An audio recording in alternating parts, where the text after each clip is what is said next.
Hello family soldiers, ఈ దసరా నవరాత్రుల్లో మహిషాసుర మర్దినిగా కొలువైన అమ్మవారికి ఎంతో ఇష్టమైన ప్రసాదం ఈ బెల్లం పొంగలి.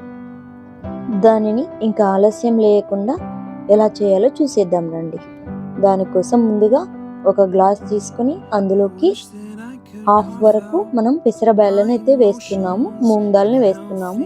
చూడండి, అందులోకి మిగిలిన గ్యాప్లోకి రైస్ అయితే వేసుకుంటున్నాము. ఈ కొలత అనేది కంపల్సరీగా ఉండాలండి. హాఫ్ వరకు పెసరబ్యాళ్ళు, ఇంకో హాఫ్ రైస్ తీసుకోవాలి. వీటిని వాటర్తో బాగా శుభ్రం చేసుకునేసి 2 to 3 times వాష్ చేసుకోవాలి.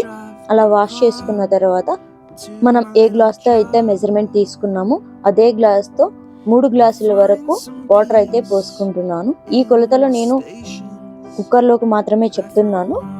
అలా అయిన తర్వాత వీటికి కుక్కర్ మూత పెట్టేసేసి 3 to 4 విజిల్స్ వచ్చేంత వరకు ఉడకనివ్వాలి.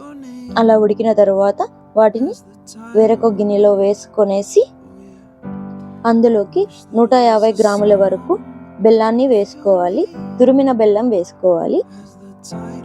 తురిమిన బెల్లం అయితే చక్కగా తొందరగా కరిగి మనకి తగిన రుచిని, సువాసనని ఇస్తుంది. అంతేకాదండి, చక్కెరతో పోలిస్తే బెల్లంలో మనకి కావలసిన మినరల్స్ ఉంటాయి. ప్రసాదంతో పాటు మనకు కావలసిన మినరల్స్ కూడా ఈ పొంగల్ ద్వారా మనం పొందవచ్చు. చూస్తున్నారు కదా, ఇది కొంచెం దగ్గర పడేంత వరకు ఉండనిచ్చేసి కింద పెట్టేసుకోవాలి. ఇప్పుడు అందులోకి మనం డ్రై ఫ్రూట్స్ వేయించుకుందాము.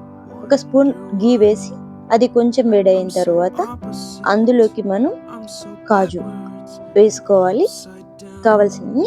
అలాగే కిస్మిస్ కూడా వేసుకోవచ్చు.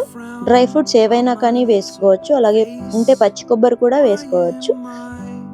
ఇవన్నీ కొంచెం లో టు మీడియం ఫ్లేమ్లో ఉన్నంత వరకు వేయించుకోవాలి. దూరగా వేయిన తర్వాత స్టవ్ ఆఫ్ చేసి పక్కన పెట్టేసుకోవాలి.